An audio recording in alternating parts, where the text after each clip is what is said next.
Enjoy the show. Beaming at you from the depths of the internet. This is the Temple of Geek podcast, your one stop for all things geek.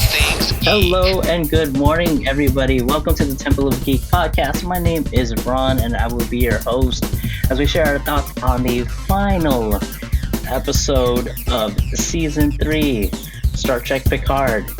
If you haven't watched the show, save this episode for later, and please come back. There will be spoilers. The podcast has been around since 2012 and is hosted by various geeks from the Temple of Geek team, covering all things to our returning listeners. Again, thank you for tuning in. Joining with me today, as you've seen in the last two podcasts that we've done, is Sergio. Say hi, Sergio. Hello. Good morning, everyone. And in the yellow engineering uniform is Jay. Hey, everybody. And, of course, joining with me at his Airbnb, doing some work out there, Daniel. So does this make us the guest geeks? You are definitely, you know what? You are definitely Temple of Geek family. It's gone beyond geeks. You know, we've had these discussions for the last Third two time's podcasts. the charm.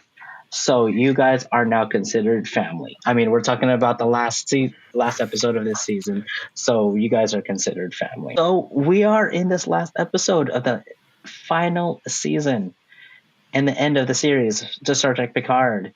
Let's go. Initial feelings. This is it. Initial feelings. I want to say this. I'm still in a high, like in a euphoria after this show. And I compare this, like there's maybe a few times in my life I can remember feeling this way. You know, back when I know this not everyone will agree with this, but you know, when the Star Wars prequels were coming out and Revenge of the Sith came out, I loved that movie. And that just was such a satisfying experience for me as a fan. When the season 2 of The Mandalorian ended and we saw Luke Skywalker come back, I was in this sort of a feeling for days. And for me, this is that same feeling. I don't think I've had this feeling from Star Trek. Maybe in my lifetime, like I did see Star Trek 6 when I was 6 years old. And certainly I enjoyed it, but I wasn't really able to process things emotionally the way I can now. And so I really don't think I've had this level of satisfaction, this level of happiness, this joy that I'm going to get to revisit this series. And, you know, in conjunction with the other Star Trek that I love, I can watch First Contact, I can watch Insurrection, and then I can watch this. And that just has made me feel so happy. And I want to say thank you to Terry Metalis and everybody who worked on this show, who bled and sweat to make this happen, because this is a treasure and a gift that cannot have a price or value put on it. There we go. Here. I wish we had some drinks, some Picard mead wine to be able to. I'll just have my water bottle. We will drink a cask of blood wine over Cardassia. Yeah. I saw that. I mean, I saw sour mead. What you left behind yesterday. So yeah. Nice. Jay, please share with us your thoughts, your feelings about this last episode. So many thoughts and feelings. I don't know why I'm blanking at the moment. I remember me and you, Ron, we all got into that screening, which is fantastic. And Sergio came down at the end of the screening and we just sat there. We just sat there because it's that feeling that Daniel is describing, just receiving a gift that you don't deserve. Just I don't know what to say.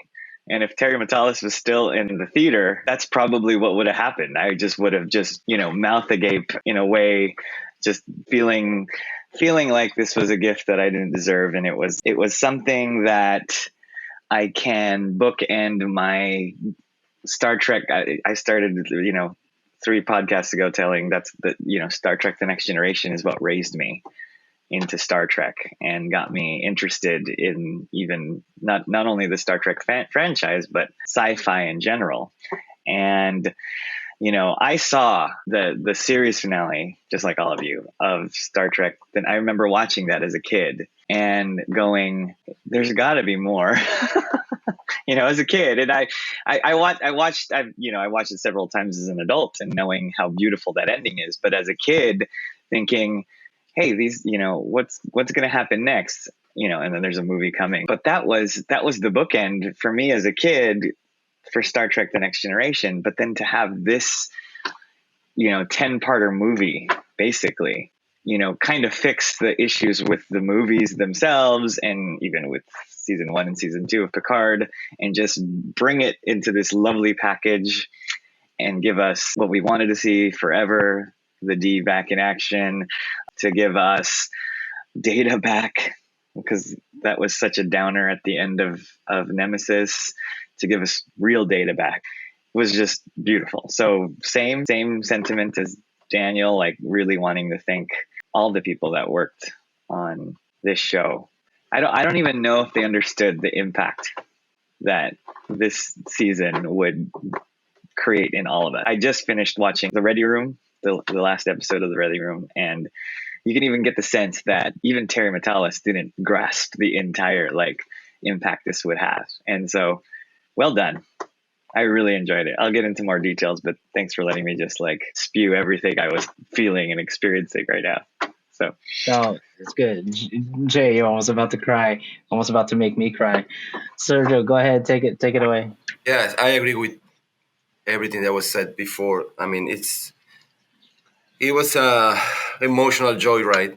I tweeted about this a couple of weeks ago, saying that I would love to have the ability to travel back in time and say to my teenager self, hey, everything's gonna be all right because our space family is still around. And that's how I feel. I mean, these guys were my friends when I was growing up. I mean, they almost raised me. So having them back, and in this particular way, for me was more than I could ever dream of. I mean, it was a dream come true. And I have the opportunity to say to Terry Matalas, because he was around prior to the screening of the finale, and I say him, thank you for this love letter to TNG.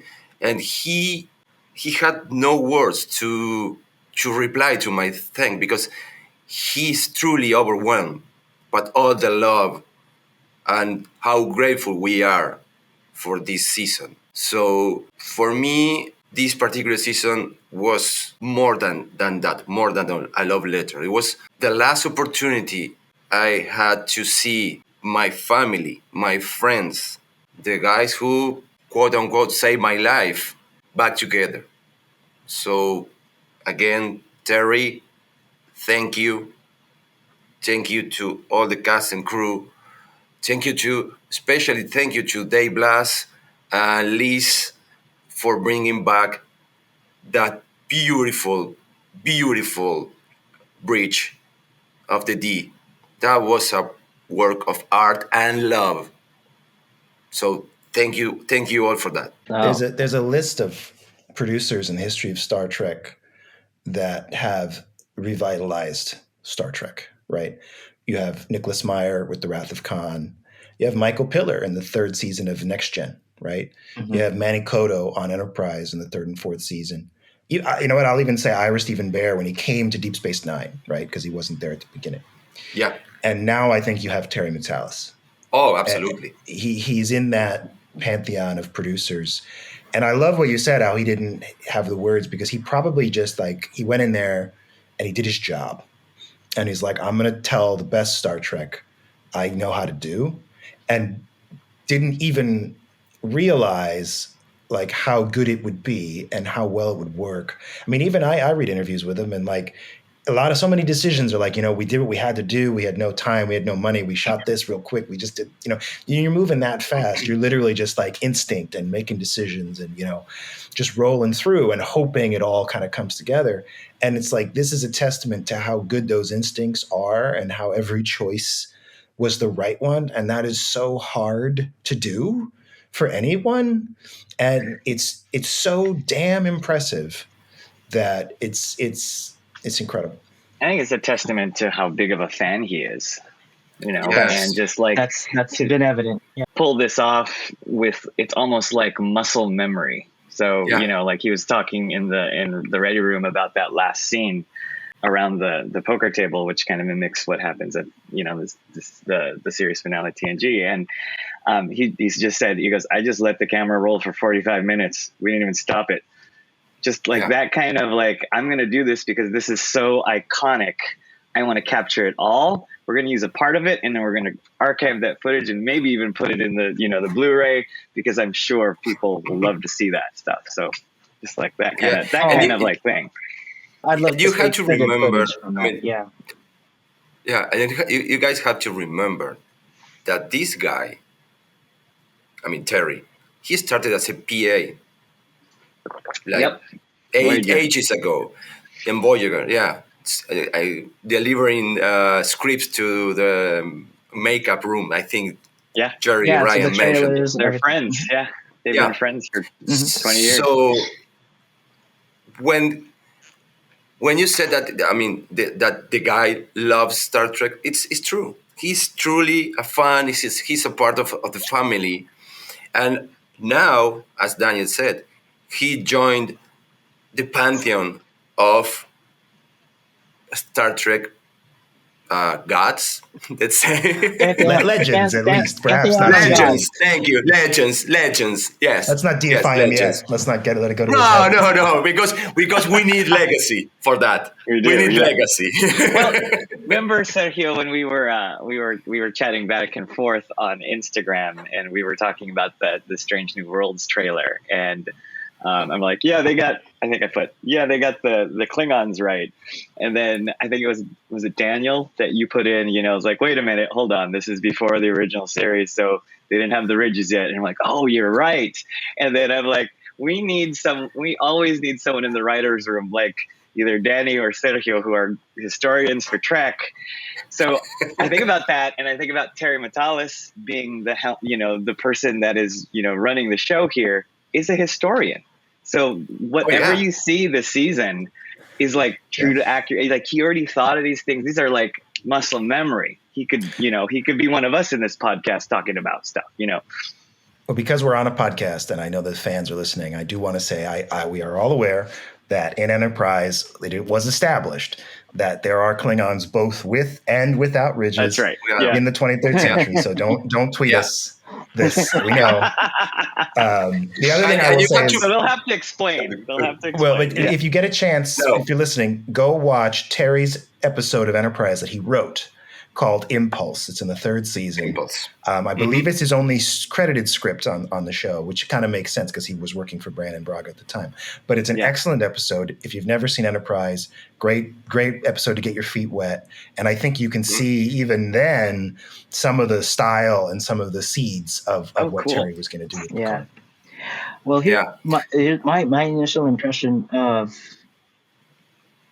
this finale is something where you go into a thing you just love so much that you didn't work on the show, but you felt like you've known these characters, this cast, for so long, and seeing them again in this whole entire series, the worry is that you won't really want to stick the landing.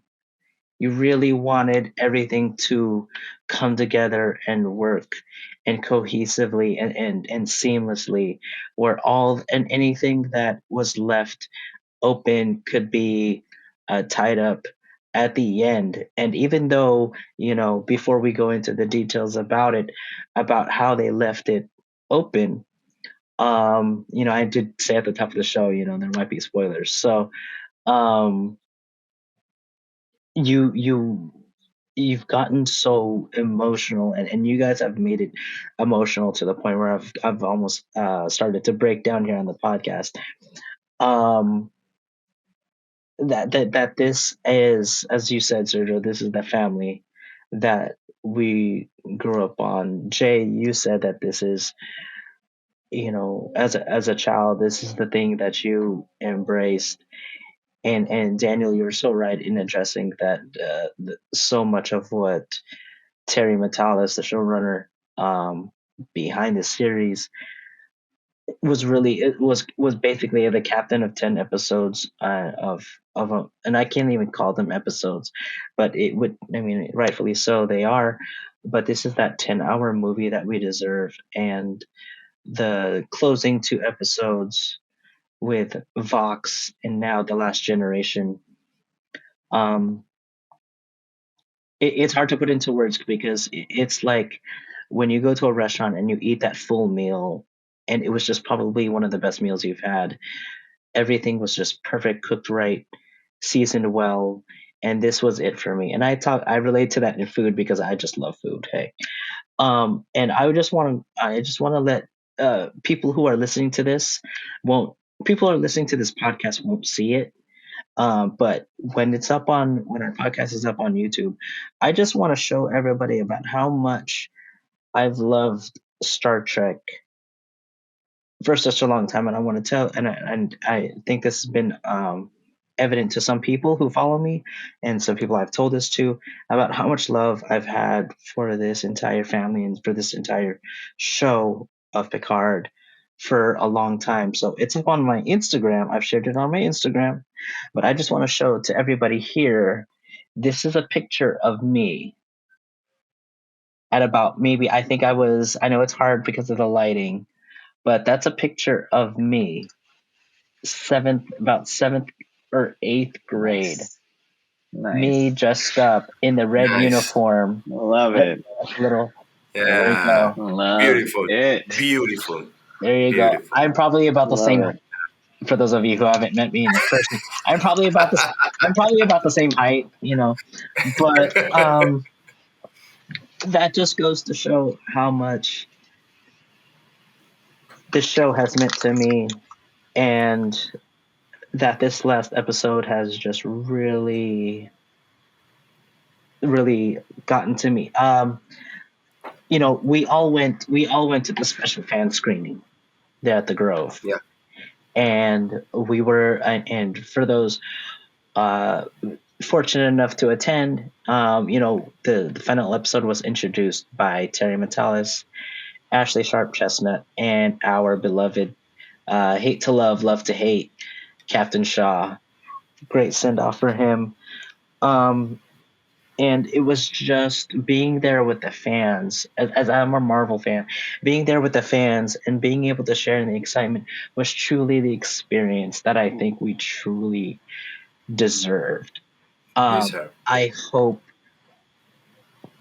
that at some point Paramount can do this again for fans and just open up as a global release for fans to watch it. I don't know how much money that's going to take from Paramount and CBS. It looked great on IMAX. But as far so good. Yeah. Looked So good. It was so good. Yes. Yeah, absolutely. I really hope that fans worldwide will get to experience that, because I think it's fair enough that we all get to share in unison. You hear that, Paramount? All Star Trek fans feel about this last episode, because I know it means so much to people for the next generation family to see it all, as well as the new generation of fans that this might appeal to. So I really hope that the story continues in Star Trek Legacy. I hope we do get to see some more appearances of our beloved TNG cast. You know, Sir Patrick Stewart said he might have some left in him. We'll see about that. But as far as the rest, you know, I would just love to see everybody return there.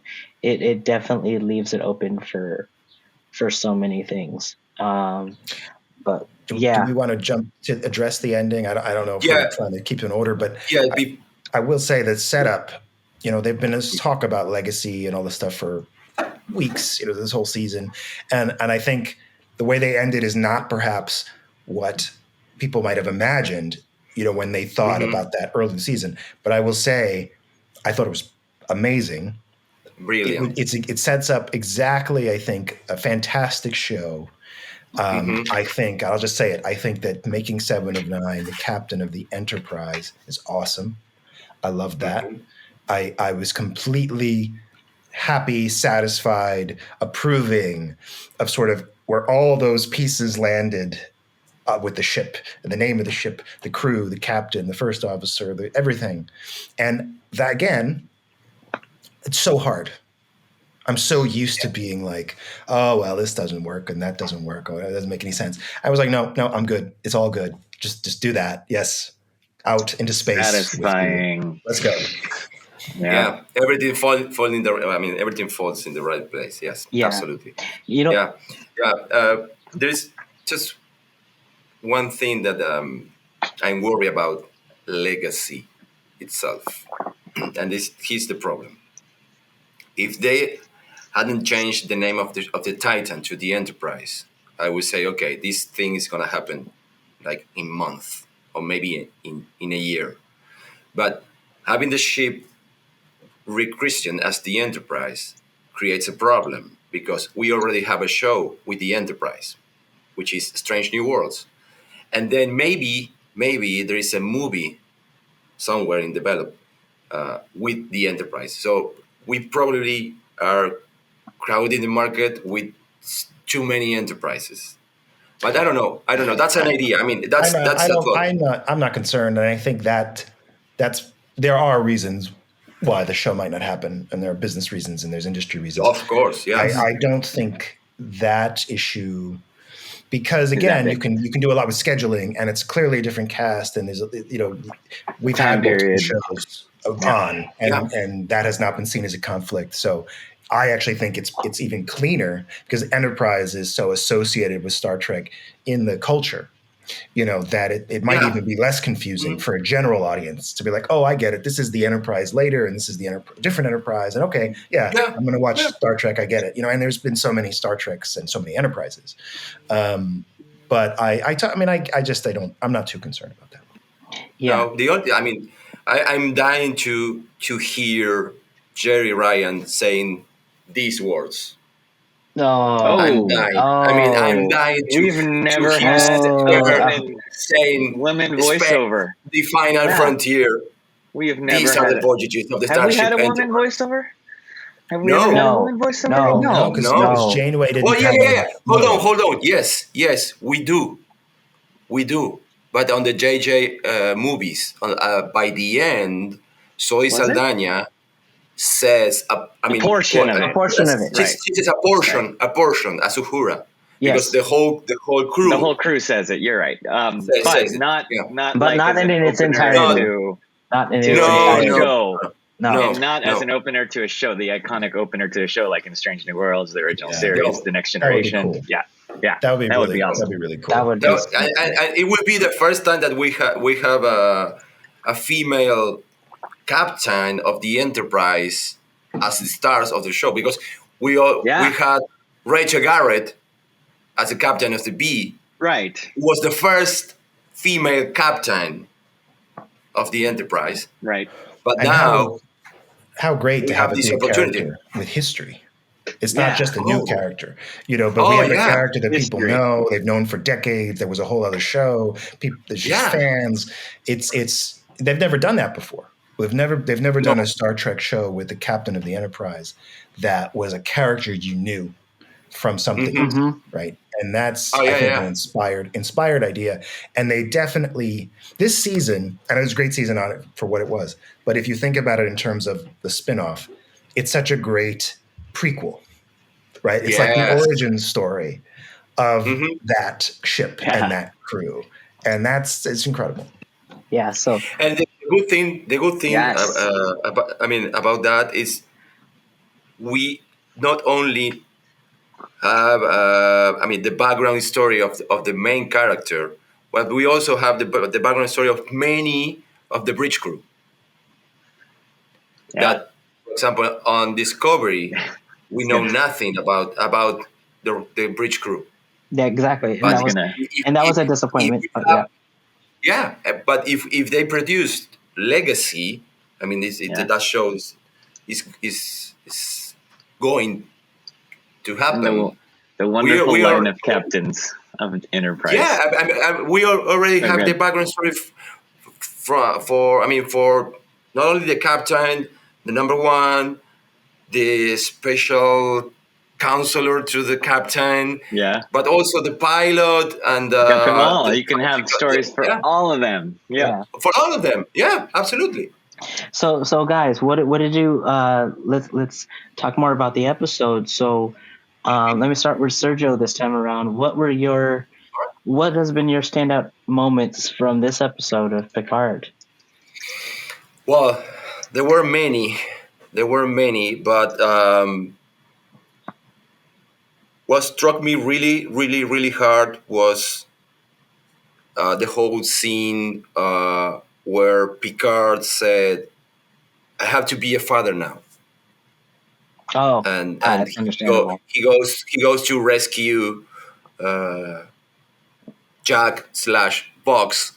That I mean, the moment when he fired that phaser to the Borg Queen, and then he shot the Borg Queen in rage. When she said, "Oh, I'm his mother," "No, you're not," and he fired the phaser with all that rage and the hatred. That's Such a good scene. Yes. yes, and that's him being a real father for the first time, because there is nothing that make you as a father so powerless that being unable to help your son. I mean, to see your son suffering and that you can do nothing about it. The only thing that you are left with is rage, and nothing more. So that he poured that rage into that face and fire. That was amazing. And then the whole interaction with Jack was mind blowing. Inside the collective, quote unquote, that was that. I mean, that brought me into tears badly. But then I had to say something that was like a standout moment for me. It's time that we buried that joke about Troy piloting the Enterprise, because she jumped into that composition and then she piloted the ship like a master, because she put that almost like a drift movement with the ship and put it on top of that Unimatrix space, and they beam out all the crew. Star and Trek Fast and the Furious. yeah. So she saved the day on that particular moment. And for me, it was like, okay, I have something to say. Troy I can have something fly. to say about that scene. I have something Go ahead. about that scene later, but I wanted to get everybody else's feedback. Daniel, what has been your Yeah. standout Well, moments from the episode? What stuck out to you?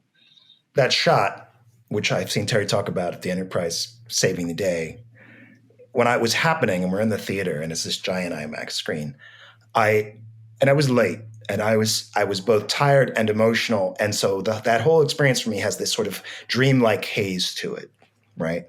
And that shot, I was watching it and I was like, I almost couldn't believe it was happening.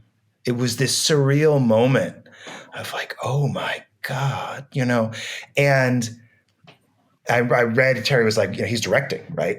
And he's like, I don't know that we can do this shot, and they're like, the best the effects. I say, no, we can do it, and like any good director, I think directors, they don't trust the I effects think guys, you and I read the same article. Yeah, I'm sure we did. I think we read the same article. So that was amazing. But I do want to speak to, first off, episode was fantastic, and I'm not going to have time to give all of my thoughts on it. But that scene in the collective when Picard goes in and he says to Jack, that euphoria you're feeling is not real, or something along those lines. But I've been thinking about that scene a lot because it retroactively illuminates something about Picard's experience with the Borg. For all these years and at all the scenes, we know it was horrific, and he sort of expresses that, and there's all these ideas of losing control and all these things. In episode 9, he had that great line that I also mentioned when he says to Jack, they made me nearly kill everyone I knew, and you don't know what she can make you do, right? And that was a chilling line. And this episode, almost, it's like it explains he felt great when he was doing it. And the danger of the Borg is how good you feel while you're doing these horrific things. And that I feel like is a new wrinkle that we've never seen. I always imagine Picard is inside Locutus, upset and screaming like, stop, stop, stop. Yeah. I never really Yeah. occurred to me that he might have been feeling euphoria while he's killing all these people at the Battle of Wolf 359. And that is what he fears. That is why he shot that guy in First Contact. Because that feeling was so hard, memory was so horrible. And he knows what this guy will feel like that. And he could kill everyone. And it recontextualizes the entire Borg story. It does. In this That's really a very profound good point, Daniel. Beautiful way. And I think is a warning. It brings it back to that Star Trek, that morality tale, right? Of people who do evil and do wicked things. What do they feel? What is that experience like? Can you make that wrong choice? Can you be led down the wrong path, right? Yeah. And that just has stuck with me since that moment. And I think now when I watch anything having to do with the Borg, and I will say this about the finale, no matter what you're watching, an episode of Next Gen, an episode with the Borg, this episode will color that in a beautiful way. And every Data episode you will ever watch, you will know now Data did get to be human. Yes. Data made it. Yes. Yes. Right? Yes. What a great ending. What a great, you can watch Encounter at Farpoint now and be like, he's going to do it. He will evolve. And he will be something close to human, and he will get to experience all these things that he doesn't understand. And how rich is that going to be? You're going to get to see, Riker and Troy and see, oh, I know where they go.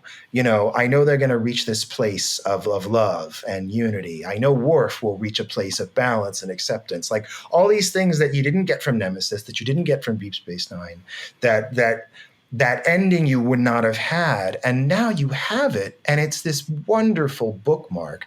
What boldness that he chose, meaning Terry. I'm not going to kill somebody. I'm not going to give it this poignant ending.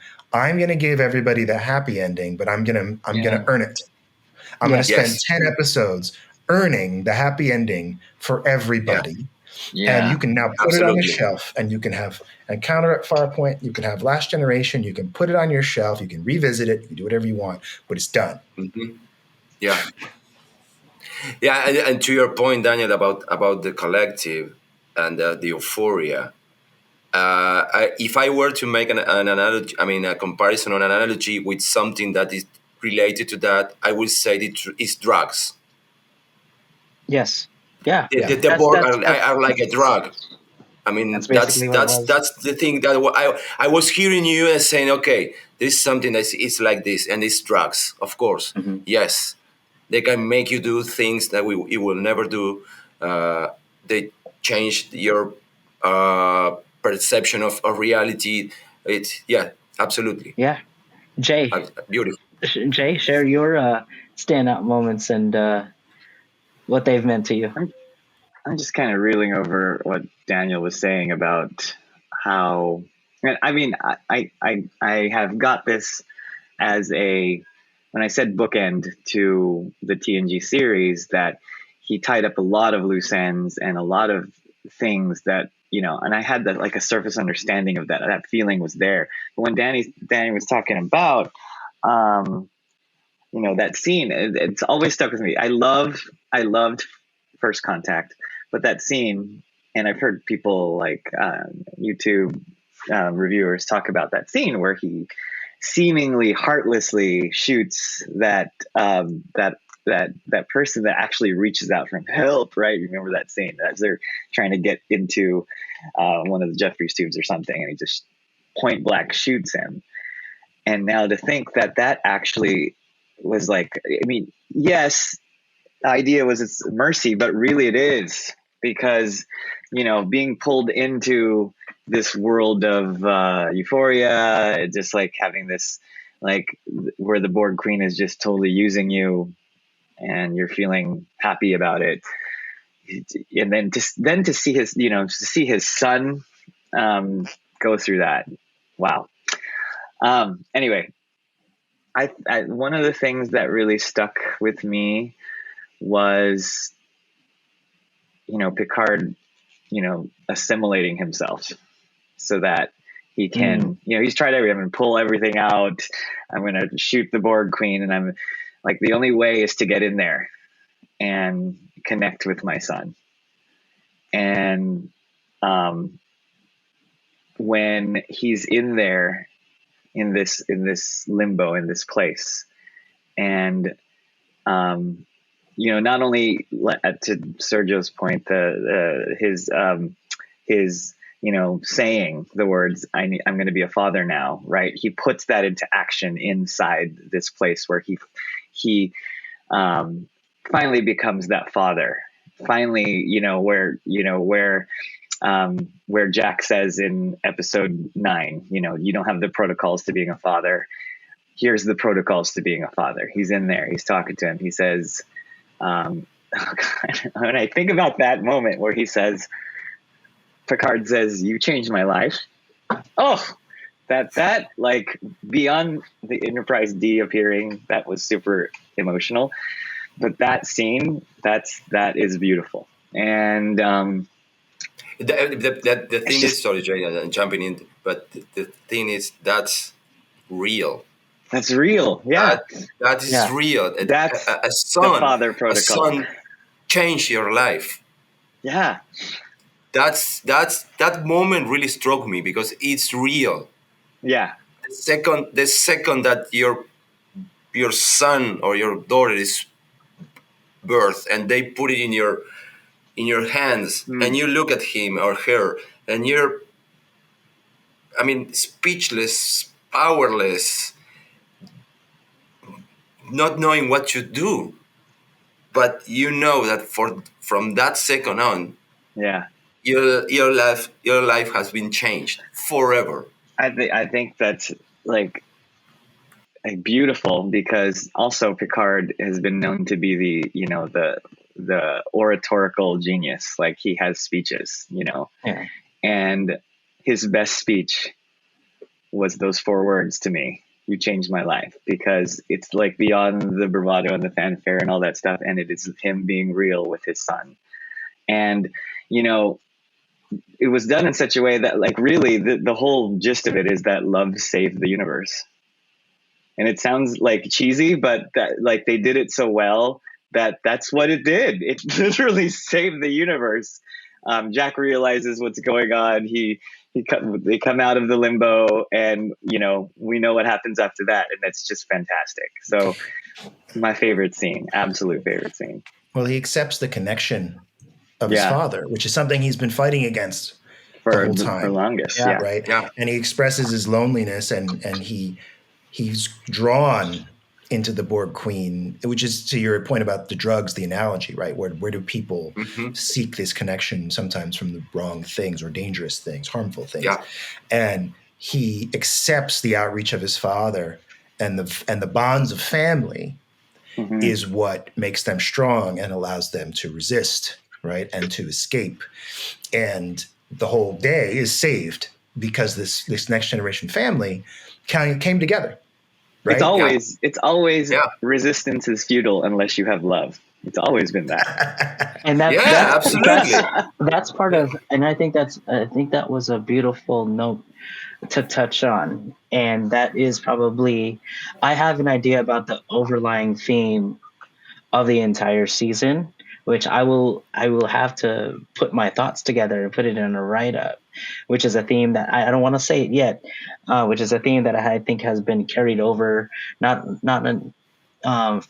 not only the Next Generation series, but also from this entire season, which has become more prevalent in this season. But when you touch upon the fact that literally what it came down to was family and love, and what encompasses love to be able to save the universe, You have that aspect of family, of sacrifice, which is an aspect of love, of being able to go out there and risk everything that you have in order to save save the thing that you care about most. But even its most basic premise of understanding that the Borg, when you become a part of that collective, you are a drone. You are thinking like everybody else. You are programmed in some way, and you lose your own humanity because you have no ability to think for yourself. And I think that, with this whole entire episode, that everybody fighting to regain back that humanity from somebody, knowing that you've lost it before through the cutest, and in a person of such high regard in that leadership, um, you see that in somebody who is younger, which I thought was a great aspect. So what kind of message does that say in regards to the younger generation? To be able to speak for yourself, to be able to free yourself in that mindset of being able to think like everybody else, but but allow yourself to be loved and have a voice and embrace yourself and have a voice of your own. And I think in that aspect, what came out of that was so beautifully done. Um, for Ed Spilliers and Patrick Stewart, that chemistry in that scene just works so well, so deep. And I've never seen Patrick Stewart since, he said before that his role in The Inner Light was probably one of the toughest roles he's ever had to do in his career. And now when it's come to this, I can only imagine, I would love to be able to, ask him in person the comparison of how he's been able to play this role in this episode versus his role in Inner Light, how they would compare in difficulties of being able to act in that way, because you carry yourself in a different way, at this episode. But I know we've shared our emotions and our thoughts about that. But just going back to my own question about the standouts, I love that everybody, all the main cast of this episode, got their hero moment. Yes. Everybody got their hero Yes. moment, Definitely. and it Yes. was one of the best ways to see that. I mean, you've got you've got Data doing like, they shut down the whole trope. Everybody shut him down about, well, the probability of this. He's like, no, F probability. Let me fly the hell out of this ship and Yeah. eliminate all you guys have ever said about me, my probabilities. Let me fly the hell out of the ship, because he wanted Yeah. revenge on the Borg for what they did Oh, to him. yes. He was dying to do that. He I was mean, he was he so was. like, come on, let me in the team. The away team, Picard, Worf, and Riker, as the final away team that was sent. The threesome, you mean? The The threesome, threesome? yeah. Yeah, get it right. And me makes a That threesome. was hilarious. And Riker saying, Are "Have you ever heard yourself? Are you listening Are to you listening yourself to right yourself?" I want to say something about that moment, because that was a a great great moment. anachronism. And I love what they did in the writing, where it had all the characters, Picard, Riker, they had them act like this was, Yes. they were going to their death. Not because they were in the story, but because it makes sense for the characters to think so. Yes, And that absolutely. heightened the drama, right? Like, it's like, no, we're about to do something crazy. So let's Yeah. all say goodbye. Let's say goodbye. I It mean, was how an many honor movies to do you serve see you. that in? Like, you never see that, Yeah. and like, it's probably happened in every movie, in an action movie, whatever. Like, people are going to go do something that seems absurd and dangerous, right? They should be doing that in every Fast and Furious movie. Like, they should just be Right. like, we're going to say our final goodbyes, because who knows how this is going to go. Who knows? but they don't. And so it was such a brilliant and special moment. And I love that Picard gives that little, it's been an honor serving with you, and then Riker and all that. And then Gates McFadden, or like Crusher, does not look at him when that happens. Yes. She's just staring at the screen. Yeah, she's staring at the screen and not saying anything. Yeah. That particular moment when Picard turns and said to everybody, "It has been an honor serving with you." So the second time watching this around, because the first time I was stricken with anxiety inside that theater, because I was like, "They're saying goodbyes. This is so real." I don't know if Daniel's theory is going to come true, which means I'm going to have to, have a drink after this. Me and Ron are going to just find some bar to just cry. I just don't know. So, but then knowing that it was a happy ending and they chose to do this, just watching it again it brought me to tears, because I knew it was going to be a happy ending, but at the same time, Jay? I started feeling a little safe because I thought, wait a minute, Picard's going on the away mission. I'm like, if he's going to die, he's dying on the bridge. So maybe actually we're more safe. I was I took a little comfort in that. He has to die on the bridge of the ship. You're right. That's right. You said that. Yes. But absolutely. He was saying it was an honor serving with you. So I was kind of like, my theory was this, but they are setting me up here. They're preparing me. So maybe he is going to die on this mission, Yeah, but that whole setup, it's a testament to Terry's writing, because we were all so into that. We were all, we were like absorbed inside that narrative bubble, if you want to call it that way, that we were not thinking, it's Picard, it's gonna be safe wherever. We have an episode next. No, we already know that this is the end. So the possibility of him, or maybe all of them, dying on the Borg cube was there. Yeah. So we were like on the edge of our seat, waiting to see what may happen or not. And I was in tears from that moment on. So I have to rewatch the episode to see all the details, because my eyes were, in tears. So and it's a beautiful 3-act structure, because he repeats something he did that I loved at the beginning of the season in the first 4 episodes.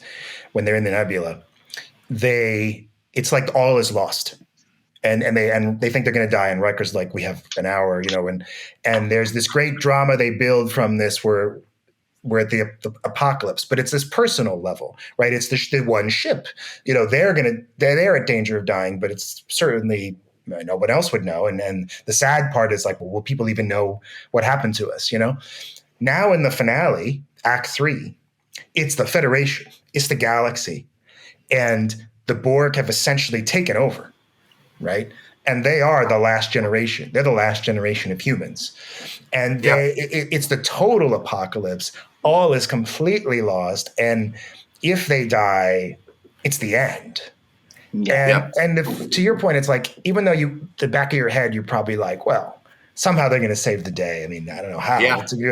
It's so great, and it's so exciting, and you're so into it, and it feels so logical, and it feels like it's sensible, and it's like, this is what would happen. It is organic. Yeah. And what a great villain plan too. Right? Like, in all these movies we watch, it's like, there's always the thing, it's like, no, this plan that the Borg have laid, it's a trap, it's sprung, it's perfect. At the same time, it makes sense that Picard and crew with this old ship that the Borg didn't know existed and it was not on the network, could thwart it. It doesn't undermine the genius of the Borg, but they were not expecting. They were not prepared for that. Yeah. Yes. Yeah. I would love to. Yeah, I would like to go back to the beginning of the episode. Let's talk about that. That cameo. Walter Koenig. Come on. Walter Koenig coming back. I was going to address that. That's one of the best moments, Wow. It was shocking. Not only It was shocking, absolutely. But and not only we have, I mean, this Star Trek legend back as the son of a legend, but also there is this little homage to Anton Yelchin. Yeah. Anton Yeah, it's Yelchin. beautiful. So Really well done. Anton really well Chekhov. done. Took the name Anton And Chekhov. yes, and for our listeners, if you are watching again the episode, pay attention to all the little Easter eggs that are on screen at that particular moment. Those things are gonna blow your mind away. Yes. Yeah, I definitely want to look at that closely. And I heard it. I was so overwhelmed, but I know that it was very similar to the President's distress call in Star Trek 4. And Yes. I thought that was a great callback too. So one of those things that in a lot of Star Just Trek, when voice, Earth yeah. is under attack, it's never quite clear how serious it is and what their defenses are and all that. And I thought this episode handled all that so well. Having the space dock being sort of this defense platform, very similar to what we saw in Deep Space Nine, right? You've seen the station, under attack and Right. in combat. And they talk about having planetary shields. You're like, oh, that makes sense that they're shields, and so they can. You can see the shields. You can see the shields. Yeah. That's beautiful. So it was great, and that callback to just thinking about that message going out, and if you were out there in another planet and you heard that, how horrible! Like it is the end. Well, it's like this is the nuclear exchange, and we're all about to be gone. And if you can hear this, get as far away as you can, get in a ship and fly, because they're going to just spread out, and this is over. Yeah. Absolutely. And there's one tiny thing that he says that is, as my father used to say, there's always possibility. That's a callback from Spock, The Wrath of Khan. And The Wrath of Khan. Yeah, Kirk says that we've on The Wrath of Khan. definitely had a lot of callbacks, and which plays homage to all the previous Trek, and just how much love and passion that the writers had on this show. And it's just been quite a ride. I mean, literally, it's hard to not stay on topic when you're talking about this finale, because again, there's just so much to talk about. But I guess I just wanted to add on to what I was saying earlier, regarding the hero moments. Just to kind of give a quick recap on that, we had Beverly just shooting the hell out of the ship, and probably, and I will say this, I'm sorry to the other fandom, you know what I'm talking about, but you know what I'm talking about when I'm about to say it, but I think that is the best version of a trench run, along The with Death Star run. Absolutely, yes. Along with Data navigating through the Borg cube, that whole combination of a trench run was absolutely well done. Data pulled the best Lando ever. But he did. It completely works for me, because Data has a neural network that is even more advanced than his original neural network. So if you think about a ship that huge, and people were like, well, you didn't have the technology to do that kind of maneuverability, but it is possible to move a ship that huge as long as you have the ability to calculate, opposite opposing reactions. You have the ability to calculate the inertial dampeners. I'm getting nerd talk here, but all these kinds of things. No. The first thing you said was real, and then you said inertial dampener, and I'm like, that's not real. In the Star Trek world, it is. Otherwise, they would have been plaster on the walls as they were doing these turns. No, but here's the cool part about the whole scene. Previously, we always had seen the D as a really slow ship. Yeah, it's a luxury liner. This mammoth, like it's almost like a carrier. Aircraft carrier kind of ship. So it's big and it's slow and it's turning. You remember this scene from Generations where they were escaping the bird of prey. It was moving like really slow, and it always bothered me that, because it shouldn't be like that. So seeing the D flying as It should she absolutely should be able to do that because was mind blowing, to say the least. I mean, and Data flew that ship flawlessly with not even a tiny little scratch. So that was awesome. Awesome. Yeah. No, and it was a great hero moment for the ship. Great hero for sure. moment. Oh yeah. And he was enjoying that. He was enjoying that. I remember in the theater turning to Ron and turning to the person on my left who I didn't know and just go, look at her go.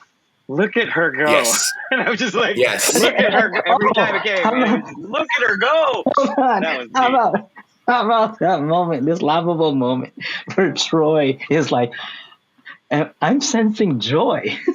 Yes. And I like when he said, he convinces them to go, and he's like, "No, you got to trust me." And they're like, "Okay, all right, we trust you." And he goes, "Here goes nothing." And she's like, "What do you mean by that? What do you mean by nothing? What do you mean by nothing?" Wow. But let's go back a little bit and let's talk about Seven and Raffi trying to save the day, retaking the Titan and trying to save the day. That was really a good way to give both Jerry Ryan and Michelle Hurt their hero moment. I like how they undid the Star Trek Into Darkness, quick teleportation device. They actually invented it for real. Yeah. He just shot someone. Yep. Yeah, that was neat. And I was thinking about this regarding the board. What did she call it? The portable beam me up? The portable beam me up. The portable beam me up. That seemed like the writers were just like, what are we gonna call this? Like, let's just forget it. It's portable beam me up. We'll just leave it at that. We'll go with a name later. That's brilliant. No, it was a great joke, but it was a really clever solution to the problem. You remember the last couple of weeks I've been saying that 7 of 9 would have to make a choice. And so I was thinking about this episode very closely, and I've decided that the choice she had to make was to take the ship into battle, putting the crew's lives at risk because it was a dangerous thing to do. And you remember 2 episodes ago, she was like, I don't trade lives. And Shaw was kind of like, there's long-term consequences that you're not thinking about, right? And I think this choice she makes, and you've got that cook who's like afraid, she could have said, we've got the ship, we've got control, let's get out of here, we'll save the crew, right? But she said, no, we're going to stay, we're going to fight, maybe die, right? But this is our duty, this is our responsibility. And I think she earned that captain's chair, in that moment. Yes. She earned that was the moment when she became the captain. That was the particular moment. Oh, her monologue. And I will say something about the cook. He can fly. He can fly. He can fly. Like he can fly. Like I would love to see a ship with his name because he deserved that. Did we say no? We never said it. Never said his name. I can't even find him on the IMDb credits. Yeah, I was looking for that on IMDb, and he's not even there. I don't know. I don't know if it was like cameo. What color? It was like it was a blue. No, okay. Hold on. I couldn't tell the color. I couldn't tell the color. No, hold on. This just came from somewhere. That was a callback to the Undiscovered Country. Yeah. Do you remember that the guys that was setting the table were wearing this whole black uniform? Oh, yeah. That were unlisted. They were unlisted. They were the ship's stewards. Characters. Yeah. The ship's stewards. There you go. So this guy was wearing like a light gray. Okay. Yes, almost white. I thought. Yeah, that's what I thought. Gray, it was a white top. That detail blew my mind. You guys have it just boom appeared here. And I think Picard. I feel like there was an episode where was it Starship Mine? Did he pretend to be a cook, or maybe he pretended to be the barber. No, I think it was the barber. The Okay. barber. The barber. There was Yeah. Archer in Enterprise. There's an episode where he pretends to be Right. the ship's steward Yes. when they're Yes. kidnapped. So there's this tradition of honoring the Yes. chefs and the stewards. It was the Ferengi episode, I think. Well, there was that one, but there was also where he and T'Pol are on Corridan, captured. Yes. And Yes. they don't want to admit that he's the captain, Yeah. so she's like, Yes. he's the ship's steward. You He guys doesn't have know. great memory. Yes. I have to repeat Yes. watch so much stuff before because But no, the cook was a standout. The Yes, the cook was That a was standout. Absolutely. actually really great to include. I'm just the cook, and she. He but made sure that he told him about the deli too. That was neat. Oh yeah, my mom's deli. So I don't know if I could do this. I was just handling my mom's deli. I that was don't know. perfect Yeah. touch. I loved it. That just seems so cool. Well, But but if you think about how they dealt with the assimilated crew members, remember that on the previous episode, and this is a callback to First Contact that we were talking about earlier, when Picard shoots this crew member. When the crew is being assimilated on Vox, he shouts phasers and stuns only, yes, because he does not want to repeat the same mistake of killing off these crew members. So for me, that was a redeeming moment for him. Yeah, that's a good one. Yeah, I like that. Yeah, and they clearly, you felt like there was this sense that maybe we could save them. Like they didn't know what was going on, and so they want to figure out a solution before we start killing people.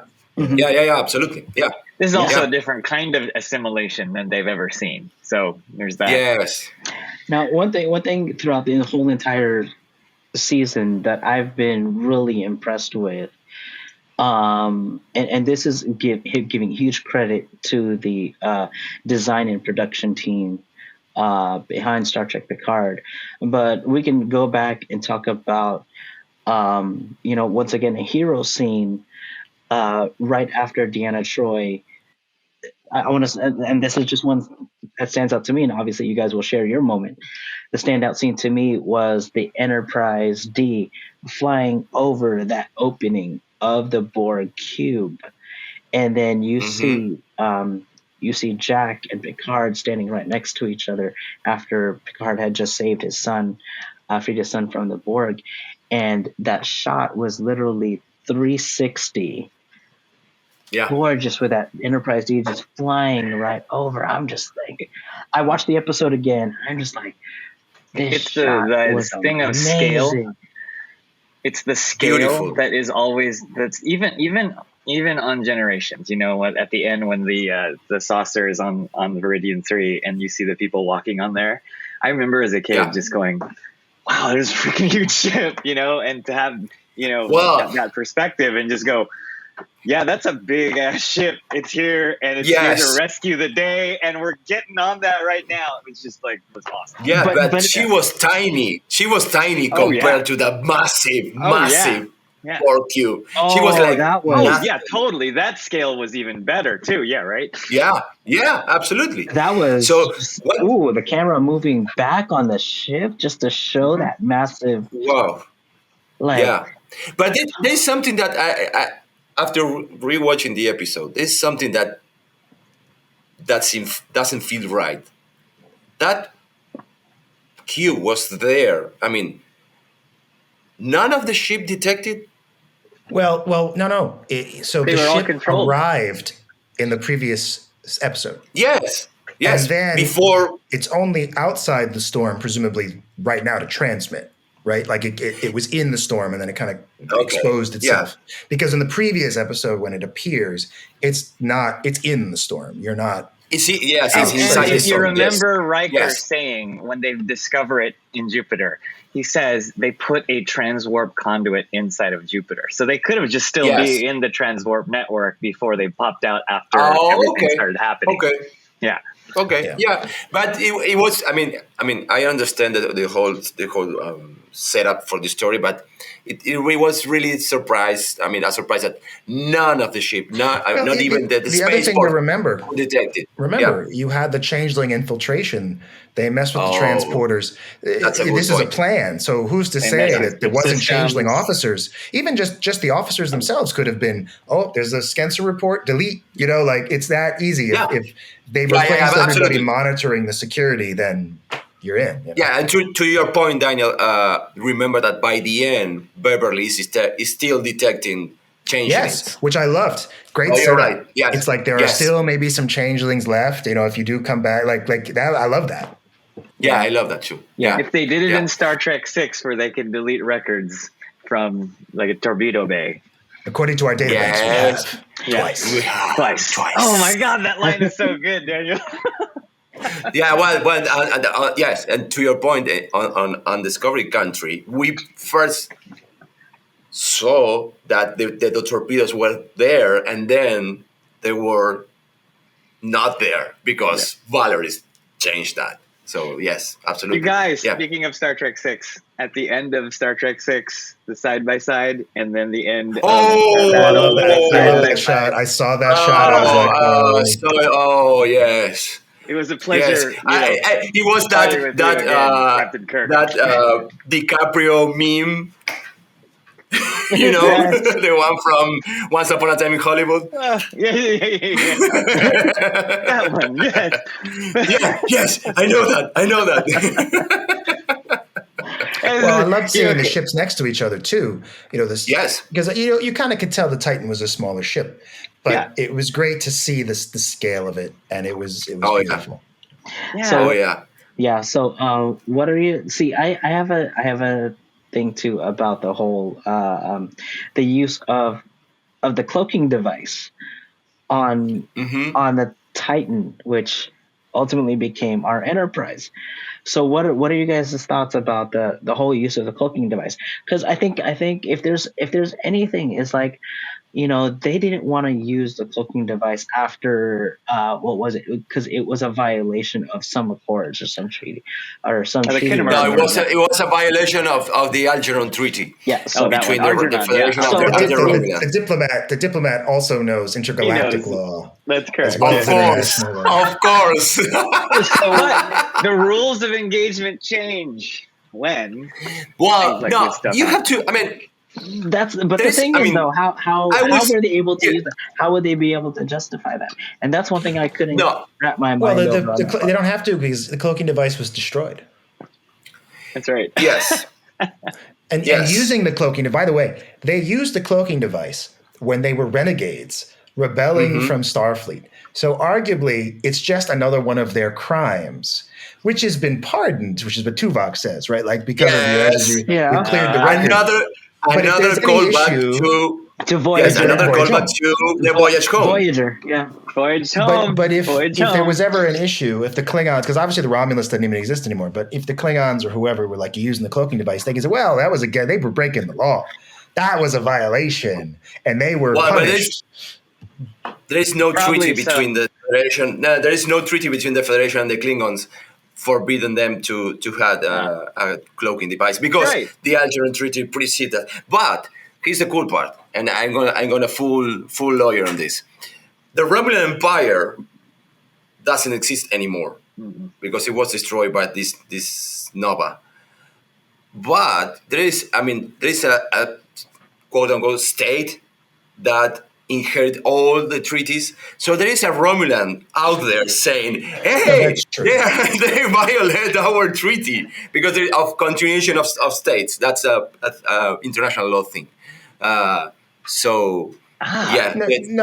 that's clear in the first season of Picard, that there's clearly some sort of a Romulan government in exile or whatever. Well, if you play, to our listeners, if someone plays Star Trek Online, there is not a Romulan empire, but there is a Romulan state. Okay, somewhere. yeah.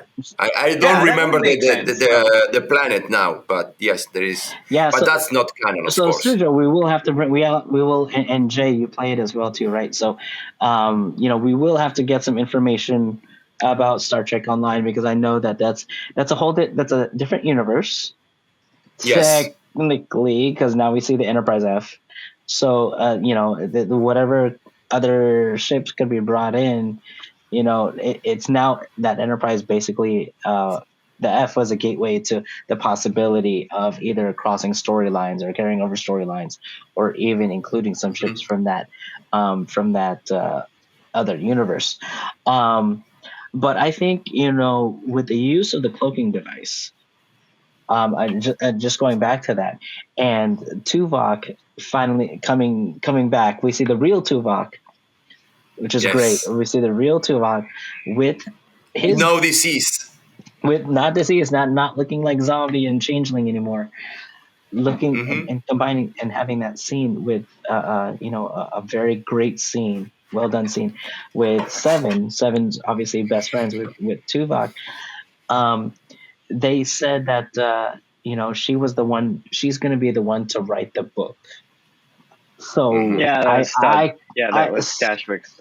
So I don't know if that would mean maybe because of her tactics. That's why she's being quote unquote court-martialed, if we can call it a court-martial, for this reason. But if the Federation is now going to be open to using cloaking devices in the future, because what if this type of threat comes up again? What are the right circumstances and criteria to be able to use the cloaking device?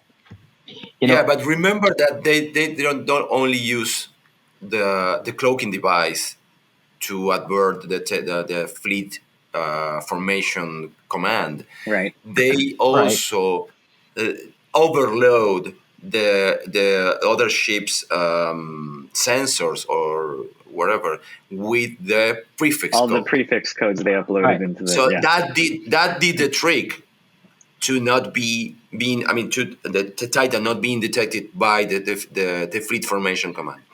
The cloaking device was like a tactical advantage to fire on all the other ships and to get around and not being destroyed by the whole fleet.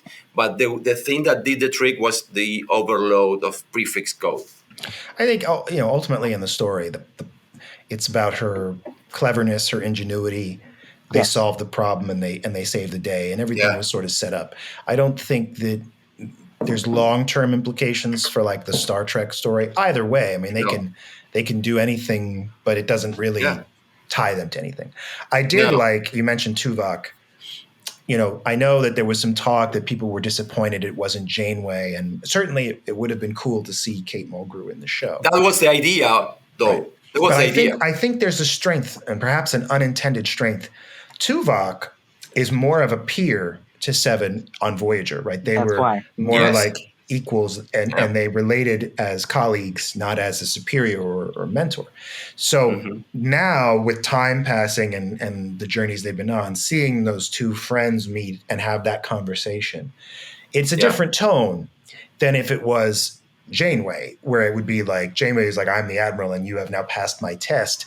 Tuvok is more like, we're cool, we're friends, and I've got some good news for you, and we can relate to each other.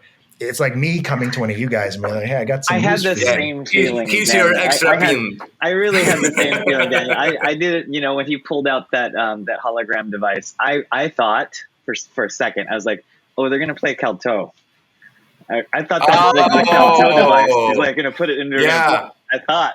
Yeah, because it's that kind of rapport that they have. Like, okay, you effed up and blah blah. You're this is unforgivable, but let's play Calto.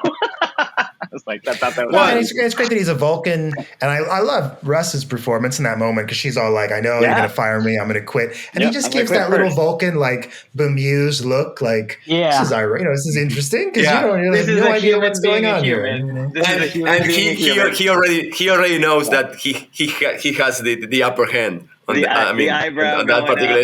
Yeah, the eyebrow. Yeah. Yeah, I can almost see him like as he's reacting to like Neelix or something, just like Really? Yeah. Here, Have I you got guys something.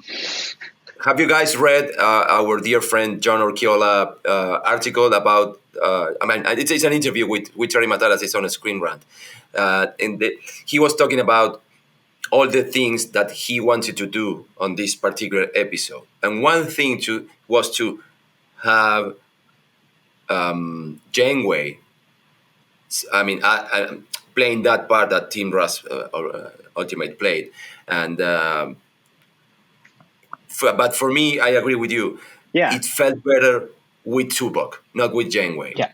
Yeah. Because they are equals. Exactly. Whereas Janeway was like, okay, I'm the Almirant. I'm just, you pass my test or whatever. And the other cool thing that Terry wanted to do was bring Harry Kim back. But yes, and My forever as a innocent captain, friend. as a captain, as a captain. In my head canon, he was the captain of the Excelsior that got destroyed. Oh, okay. No, I'm kidding. I'm joking. No, I know. But they ran out of money and out of time to do all the things. He also wanted to bring Raw back. By the way, I saw that. I'm so glad they didn't. No, So that yes, wouldn't have worked. Her I episode think is so good. no, that was already. That was already That just, sacrifice. Yeah. Mm-hmm. yeah. I think that I don't see it happening at the end. I really don't. It kind of takes away from the meaning of what she's already been set up Of her sacrifice. You'll go back and watch that episode and be like, you won't have the same impact. Exactly. I rewatched that episode this week because a friend of mine, he's behind, so I'm watching with him and we're getting caught up. But we watched that episode, and by the way, he's seen Star Trek, but he hasn't seen all of it, and I don't think he'd ever seen an Ensign Rowe episode. There's only 6 of them. Right? It's not hard to miss. Mm-hmm. And he was like, I don't know who this character is. I've never seen her before, but I'm so moved by this, and I'm so like, wow, like their whole like, I want to go back. I want to see all these episodes because like this relationship and all the things you're saying, like I'm this is incredible. And then the way she goes out is so great, and it would really undermine that if she was okay. Yeah. You know. Yeah. And now I'm thinking about other characters that were left out of this whole finale. Where is Laris? She's moved on. Romulans. Remember what she said? They love, and then they move on. They don't hang up on these things. She's for me. She's like with a beer. Well, looking at her clothes, saying, "Where the hell is this guy?" She's now that episode, like, "I'll wait for you there" or something. It's just like hashtag still. Laris is still waiting. Still waiting. there's somebody put up. I just saw this on one of my feeds on social media. Somebody hashtag justice for Laris. I thought that was hilarious. The other character that was never mentioned. The Rikers were talking about that boy that died. Oh, and Kestra. Where's Kestra? Where's Kestra? We know that she's already admitted at the academy, but was Kestra they there? Never mentioned her. Actually, she was at the academy. Actually, yes, but that's not canon. That's part of what they were talking about in the. Was she assimilated? Is she okay? Happened? We don't know.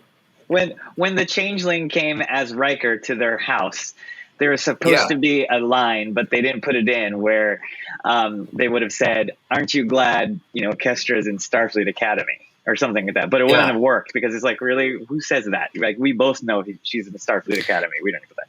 And then honestly, we'd be worried about her in the final we'd totally battle. be worried about it. Yep. So it's actually better that she's on the Pente or wherever. That might be a safer place for her. No, but she was accepted at the academy.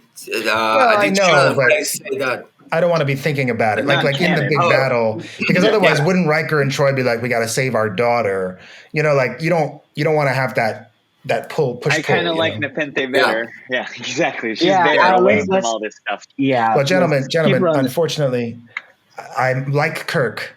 in the Nexus, I must now go prepare breakfast.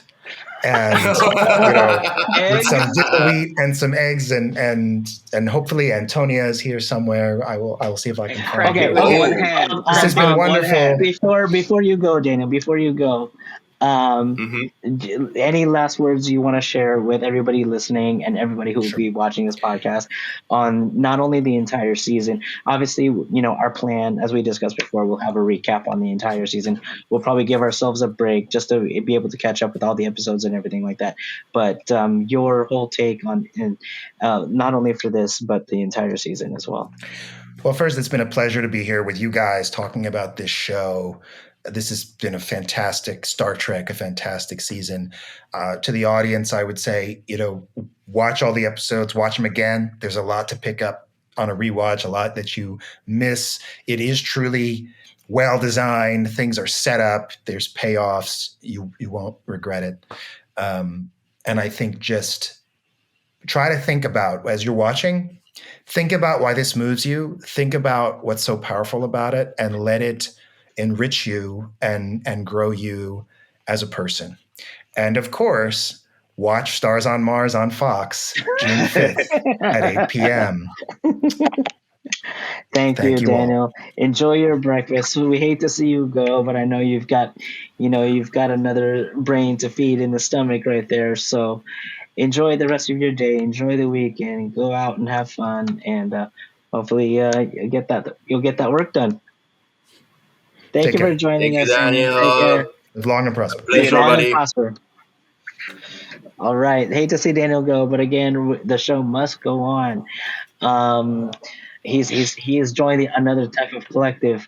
But anyway, were there what has been probably, I guess, we can talk about, if you hear, I don't know if you guys hear helicopters around my area, but the window open. There's probably helicopters around my area. What do you think about the use of humor in this episode? Like, It's the perfect amount of humor, perfect amount of Star Trek humor. I would love to hear the end of Data's joke. Actually. You don't know the end. Oh, you want to hear him say the end. I want to hear the end of that. Oh, yes. But I want to hear Data's. I mean, Data saying there was a lady from Venus whose body was shaped as a... and they're like, Data! We talked about it earlier. I just love that there's that sense of family amongst the crew, and the chemistry of how the use of humor was written in. I'm curious as to whether or not some of it was improvised. I don't think there's anything yet that's been addressed as far as improvised. Or Joe, you may know. I haven't had the time to go any research or Google anything. Well, maybe not improvised, but not initially part of the script. Like that scene that was incredibly funny, where Data is in a therapy session with yes.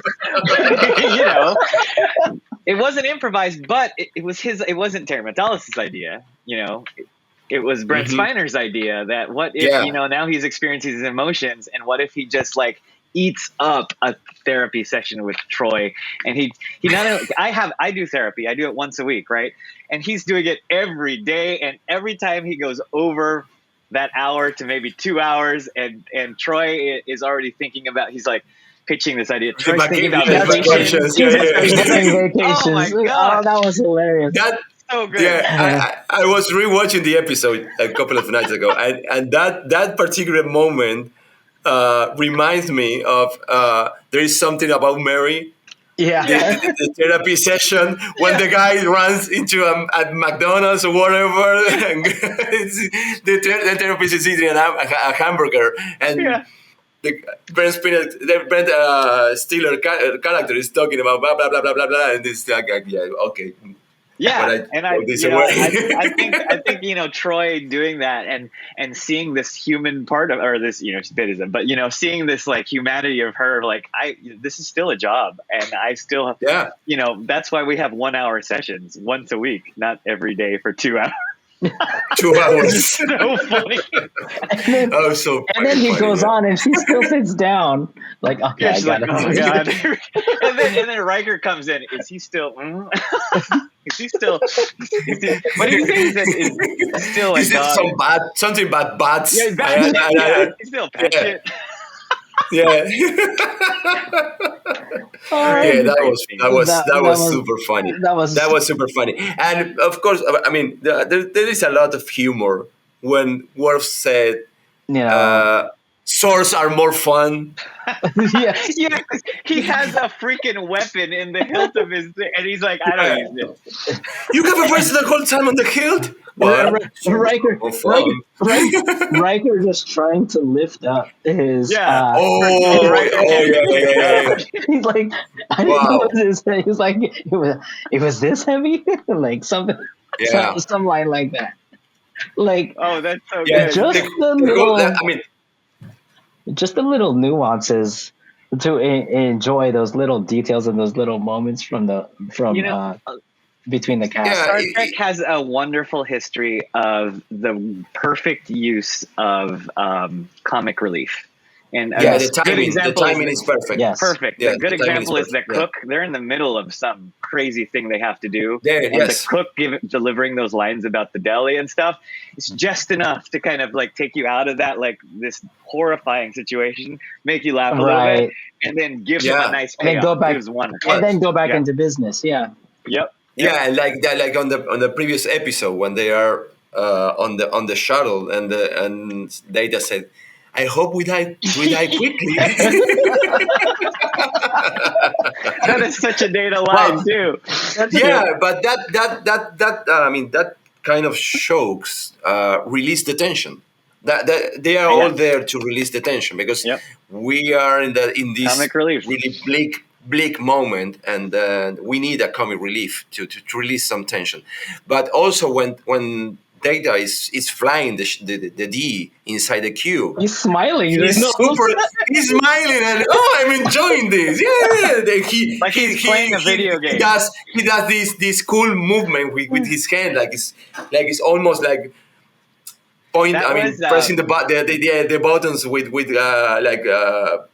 I don't know, like he's driving the car with one hand. You know, it was super fun. In the original, I mean, not the original, in TNG, when he would go in there and type quickly. Do you remember that episode where he has to break the code? What episode is that? Where he basically becomes the voice of Picard to kind of break the code so he can get into the computer. Oh, that was brother. I know when he's taken over by this Dr. Soong command to go back to the planet. Yeah. And he's like typing really fast. All of those, every time he does that as a kid, I remember just like, wow, he really is a machine that is like faster than any. So when he started to do that, I was like, oh yes. So he's gonna save the day right now. He did the same thing on First Contact when he's locking the main computer. Locking it down. Oh yeah, that's another great scene. Yeah, he locks it down super fast in the board. That's why I'm the historian. That's why you are the historian. I remember. Yeah, that same excitement. The same. You know, Brent Spiner can just go like this, and I'll go, yes, he's gonna do something awesome. I mean, it's just those callbacks that like just gets us all like riled up and nostalgic and everything like that. Yeah. And not to break the light spiritedness for a second, but I think I read this somewhere in going back with the connection of Troy having her hero moment. You know, finding the ship. She's like, I know when. Where they are. Worf and Riker go deeper into the Borg cube, and they go into another layer where they can no longer be detected, right? I think about that and going earlier into our discussion about, Love Conquers All, the connection that she's had with Riker, Imzadi, Riker calling her Imzadi, my dear, my beloved. Yeah. That bond, you see that, and you even saw that connection right before Riker had gone on the away mission, right before he went on the turbo lift. They exchanged a look with each other right before they left, and that was kind of like, okay, what's maybe it's a nice look to say, okay, this might be the last time I'm seeing you, but her having that moment with him in knowing and finding finding the ship and not finding the ship, finding where they're at The crew. was Yeah. was Well, just amazing. How that just speaks Yeah. volumes about the connection between those two characters, Riker and yeah, Troy. and also you have. I mean, I was thinking about this where we were talking. Troy's power were put in use on the on the good use, Yes. Yes. on the most needed moment. Yes. Remember on Nemesis Yeah. when they used Yeah. her connection with the Viceroy. Yeah, to find They used the that ship. to Yeah. find the scimitar. Scimitar, And yeah. now she used that power to find the crew. That Yeah. was awesome. And that was just like in the previous episode, I believe. What was it? Surrender. I think it was episode 8, Surrender, where she kind of did the same thing with whatchamacallit. Oh no, was that oh no, I'm sorry, that was Jack. I take that back. That was Jack that did that. My bad. That was Jack. But it was No. but it was still a nod to that ability to use the telepathic abilities. Yeah, absolutely. To be able to control that part of the ship. And I think that was beautifully, you give credit to, you mentioned it earlier, Sergio, I think the way that she was able to pilot the ship. I think Jay, I'm sorry. My memory is just like fading, but Jay, I think you mentioned it too, her ability to just fly the ship again in the way that she did. Yeah. In that beautiful I shot. never appreciated that joke with her, like, oh, you give a woman, it's just so sexist, like you give a woman the controls the ship. It's a 90s joke. Oh, totally 90s joke that just keeps wanting to live on because of some of the toxic fandom that's out there. But honestly, now it's dead. Now it's dead. Yeah, right. Yeah, for real. Now it's totally dead. But even then, you know what? Yeah. She followed the procedures in the manual, because that whole landing it there, that's what's supposed to happen. So she followed procedures. Don't give her shit for that. And apart from that, no one died. No one died. Yes. Yes. And apart from that, she flew that crash scene perfectly. Yeah, she was fine in that. In Generations. She was in Generations. I mean, she did the best. She did the best she could. She followed procedure, like you just said. Yeah. And did you guys, speaking of the damage that was done to the ship, did you guys recognize all the scorch marks, all the remaining damage that was still on the That was really cool. They were all there. Yeah, that was really cool to see, because one of the problems I've always had with Star Trek is that because of the episodic thing, every episode, they could have been a whole battle, and like. It's brand new. The next episode, the ship is perfect.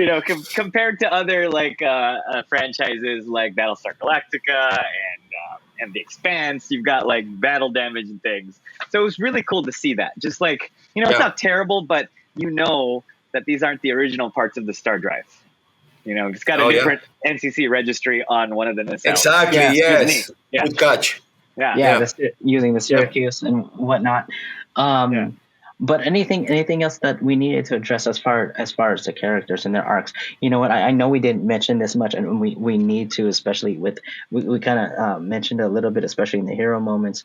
The whole aspect between Seven and we basically let's just address that whole part of this last generation, if we can, for the last few minutes. Basically, the great handoff to the new generation.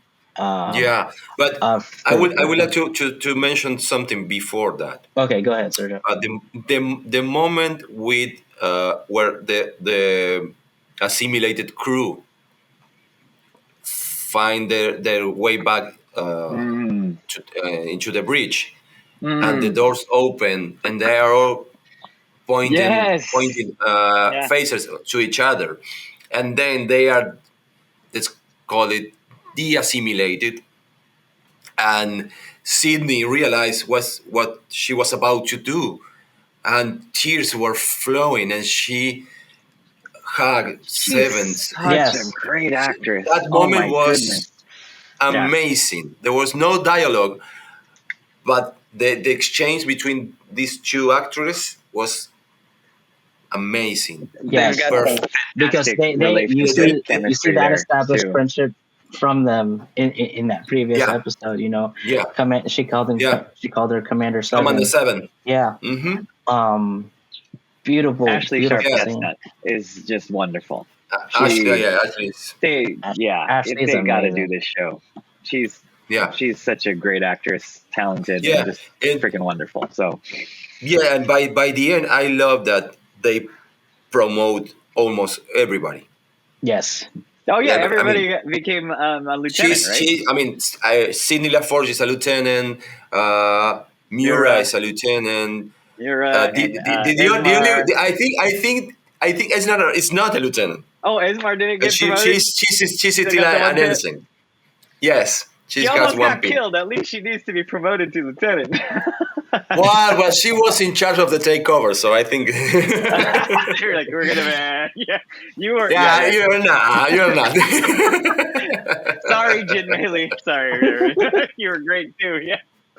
Yeah, So- but yeah, I mean, they made Rafi a full commander now, and is Seven's number one, we've got and we have we have closing arc. Jack Crusher on a crash course, no pun intended. Yes, and he's now an ensign, so Yeah. he's starting I mean, he's of course carrying the torch of Picard and Beverly, but he's still Jack Crusher. That's cool.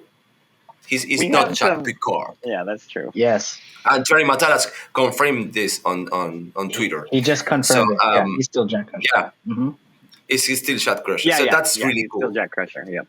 Yeah, Because names matter. means everything. yeah.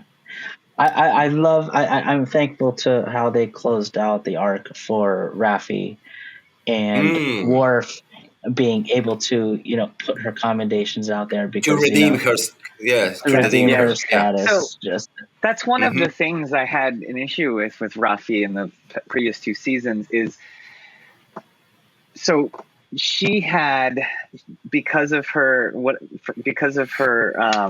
her struggles with substance abuse and the hurt that she's experienced in her marriage and stuff like that, she was not great at relationships.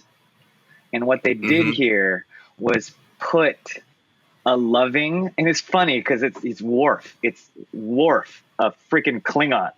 They put a loving, supportive friend in the picture, which is what every addict or someone who's struggling with substance abuse needs: friendship and support. And they put them together, and we were able to see what I wanted for the longest time, that Rafi's not just, the druggie and the terrible mom. The messed up character. Yeah, Yes. The messed up character, and they redeemed her, and I loved it so much. And because she is such a good character. I love Rafi, and it was just wonderful payoff for me, and the start of this possible legacy where it's going to be. She's got so much more stories to tell. Yeah. Oh, I've loved watching the videos that they've been sharing online of her appearing in front of the entire cast and crew. Oh yeah. Just making, just basically giving her speeches in front of everybody. Just lovely. You can see it all over you can see it on social media through some of the various Trek websites. But I know we've got a little bit more time here, let's try to close up some further points. Obviously we got to talk a little bit about the Titan being rechristened, about the G, but I want to talk about also that one shot, just a lovely tribute shot of looking through at the view screen, coming from the perspective of the Enterprise D, looking at the cast of the Titan. You have Seven, Michelle, LaForge, and Lieutenant Mira, I think, on the other side of the view screen on the Titan. And just that look itself, like you're basically passing the torch to the next generation who will probably carry this on.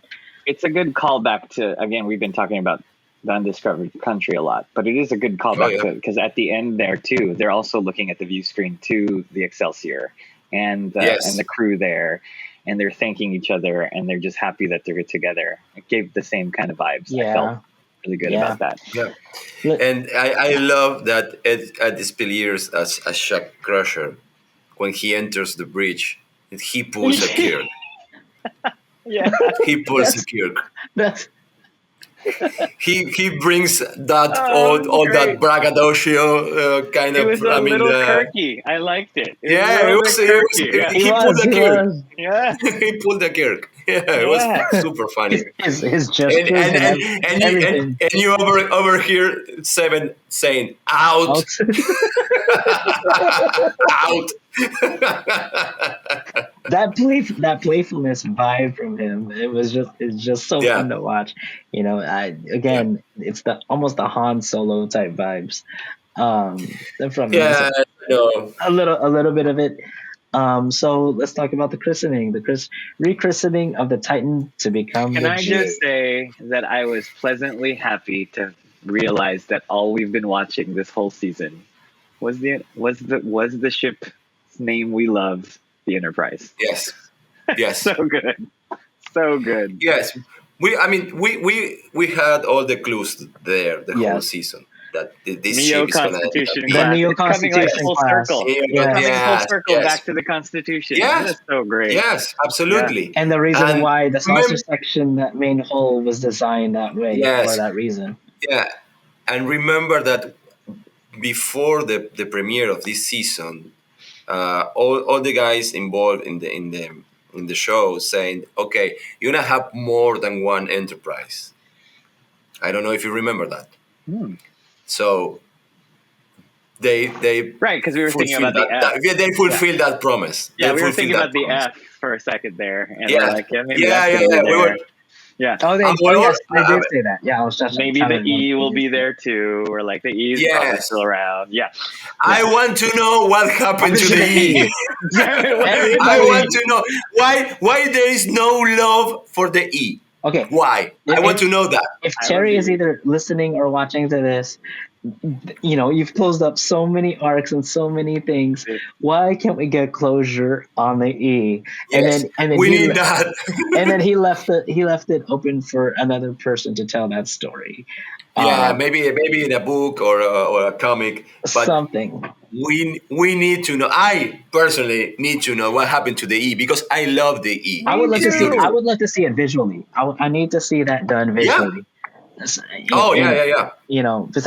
a book or a comic book, I just need to see that there. But I think just that whole nod going back to the TOS era and having that design and using the Shangri-La was perfect in the way to do it. Because it had that design where it was like it's a newer design. But let's give a little hint of what it could possibly look like with the Constitution class saucer section and use that shape and that design. And I think that's a testament. That's a testament. Exactly. That's a testament to Drexler. That's to John Eves, Drexler, Matt Jeffries, John Eves, and Matt Jeffries, all the guys involved in ships development. Yes, exactly. Yeah, but.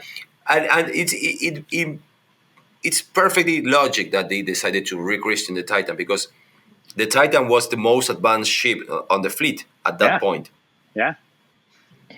So it's logical that. And it went back to the whole idea and premise of having a starship was to explore, because this class of ship is designed to explore. It's not used for battle. It's not it's not a cruiser. John it's not a galaxy class. He's like, we can't just go to battle. Yeah. Yeah. He's like, we can't just go to battle. We're explorer ship. Yes. Sweet. Oh, that was a hint. Total hint. Yeah. So we are almost on an hour and 45 minutes. Let's talk about for a second about the post credits. Let's call it post credit or mid credit scene. Mid credit scene. Post credit. Oh my god. I love that. I screamed. Guys. I was because it was for me. It was a downer to see Q, quote unquote, dying. it doesn't make sense for me, like a being so powerful. God. He's basically a god, Yeah, right? it's basically a god. So it doesn't make sense to him to die. But he said that for him time is not linear. It's not linear, and Call back, you know, call back to the the prophets. the next generation Call, should have known that they shouldn't be thinking this yes, linearly, right? Yes. yeah. Yeah. But for a second, I thought that Shaq is gonna be like, nah, I'm not gonna deal with you. My dad did that. I know, right? Oh, Now and he's then with a gonna humorous F with them. line. Yeah. Yeah. I thought for a second, but No, I know. yeah, I know. For me, it works that- perfectly. I mean, the setup for Star Trek Legacy, Paramount, please do that. The setup for Legacy makes sense more now that we have Q back. Yes. And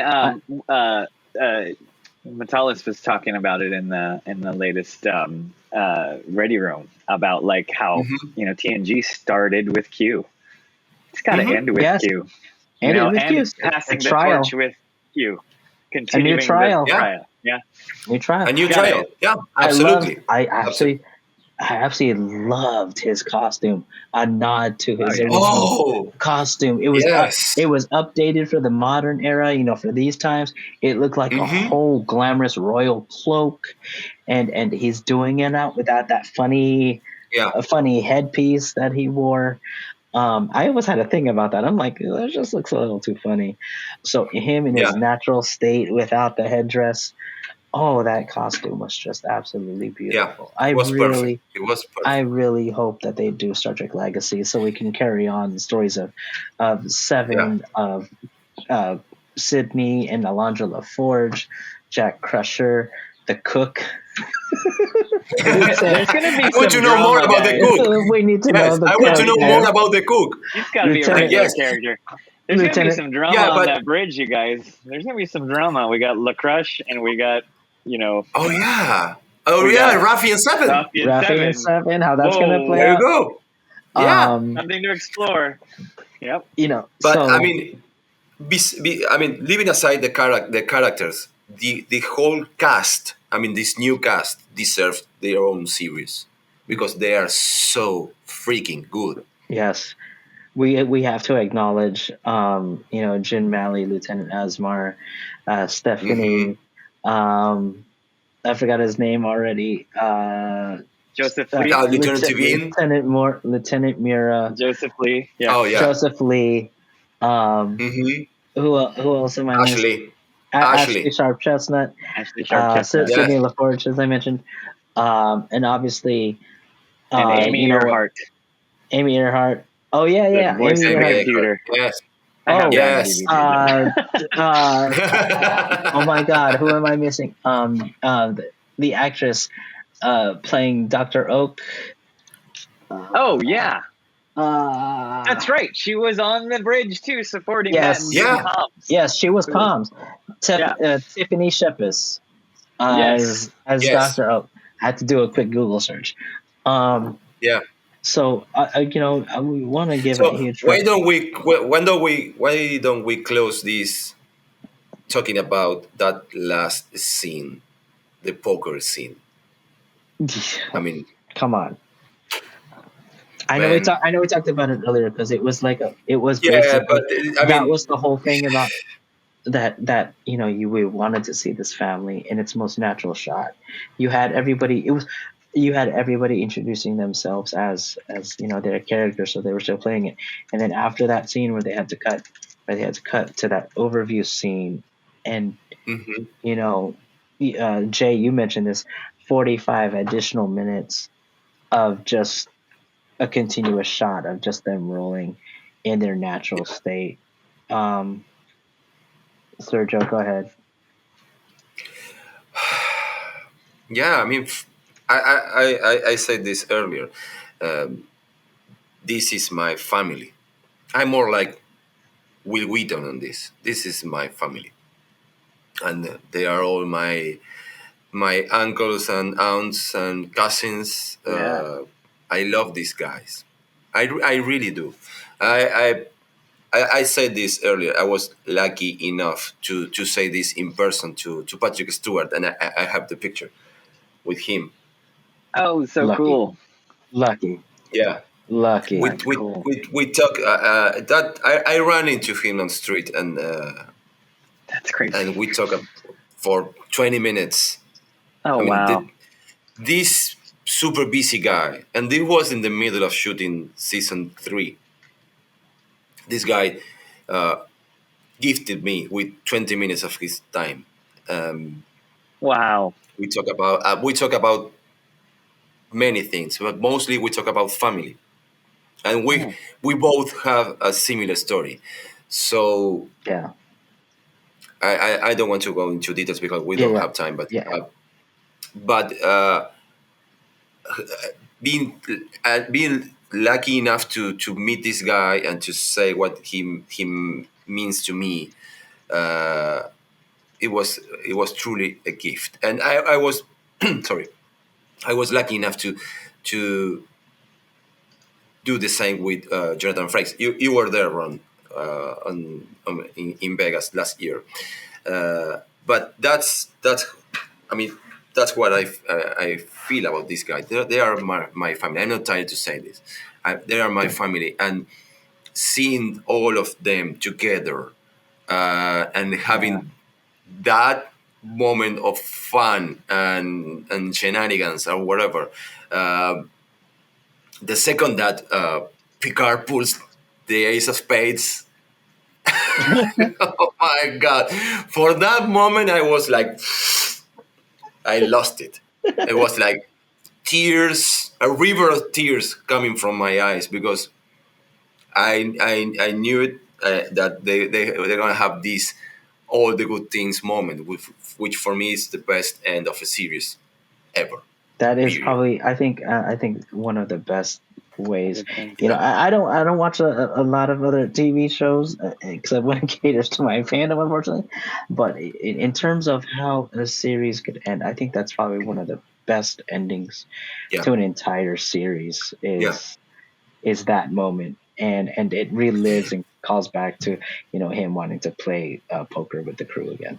Yes, and to end my point, this was the end that this cast deserved. Yeah, not raising a glass to a dead. Not Data. raising a glass, and Picard going back to his ready room. Yeah. with the before. fanfare. Yeah. Yes, speaking with before. What the f? But this was the. I mean, yes, such. My God, thank you for Picard, because I didn't want to remember my family sad like that. They were as they were on Nemesis. Yeah. So this is the if I die tomorrow, I could die happy because of this. Yes. So thank you again to Terry Matalas and all the cast and crew because this was a perfect gift for all the fans. I think for the line that that Picard delivers in all good things first, right? Where he's now finally sitting down to play, and he said, "I should have done this a long time ago." Right. And over here, many years later, you could tell, like they pick off right where they left off. They've been doing this, and it's not. There's no regrets. Right? Yes. And at the end of All Good Things, there is a regret from him. He's like, dang, I should have kept doing this a long time ago. And here, like the chemistry is all there. They're all friends. They're all the family that they are. And that just, to end it there and to just let that thing spin for a couple minutes, for me, was totally worth it. Like, the last line he says that is, I always knew that the stars were in my favor. So beautiful. Amazing. So beautiful. Yes, beautiful. Yes. Absolutely beautiful. Well, we gotta end it there. We gotta end on that good note. We are almost coming up to the longest podcast. I can only imagine how much, I can only imagine if we had more people. I apologize to your editor, but this end deserves this time, because I know we there's it's been I guess the best way I could put it, it's been cathartic for us to Mhm. have it Yeah. go out Oh on yeah, this oh note. yeah. It's attracted all our Yeah. emotions and really gotten to the heart and soul of Star Trek. But obviously, gentlemen, we got to live out our day, and I really would like to thank all three of you. I know Daniel's out, but Sergio, Jay, and Daniel, I want to thank you guys for writing with me through these last three episodes of Star Trek Picard and participating in this podcast. And right now, as I said at the top, you guys are a family. And I'm thankful to share Likewise, brother. this moment with Likewise. you, guys, and fanboy with these moments.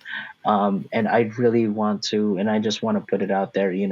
I've tried really hard. I want to put this out there officially on this podcast, that I've tried really hard to to involve different voices into this podcast. And I want to let people know that there are voices that I've reached out to be able to participate in this podcast. It's just been an unfortunate thing that with everybody's scheduling, with the timing of everything, that it's just comes in conflict with everybody else. But I wanted to involve other people into this, so that they could be heard. And just mention that, because this is that love of that fandom. This is a love of Star Trek. This is the message behind Star Trek, to embrace the diverse voices and diverse community that we have. So with that, love conquers all. Yes. In this episode, Mhm. and I will see you Yes, guys. absolutely. I will see you guys next time on another Yes. episode. To our audience, I'm going to say thank you all Thanks for listening. for listening. Yeah. Yes, and thank you, Ron, to first of all to inviting us here, for give us the opportunity to geek out, and it has been a pleasure, brother. Yeah, Really, and it you're has. family. Thanks, man. You're all definitely family. Yeah. You literally changed my life, because honestly, I've not been able to talk to anyone like in the depth that we've been able to talk together, and it's been very cathartic. So thanks, Ron, for bringing Yes. us together. Awesome. It's been a pleasure to meet and to talk all Trek with you guys, and there'll be definitely more to come. So Oh, we are yeah. signing off. Thank you everybody for listening. Thank you everybody for tuning in, staying and watching with us. If you stay till the end, can't see it. oh my Yay. God. There's our the family. poster. There's our That's our family. family. Yeah, there you go. Thank you guys, and we will have this discussion another time. So Yeah. signing off. Live long and prosper. Again, I have to hold my fingers because Yeah. I can't do it. Live long and prosper. Please follow us on Twitter at Temple of Geek. Follow us on Facebook at facebook.com/Temple of Geek. And remember to visit templeofgeek.com, your one stop for all things geek. Goodbye. This will conclude our transmission.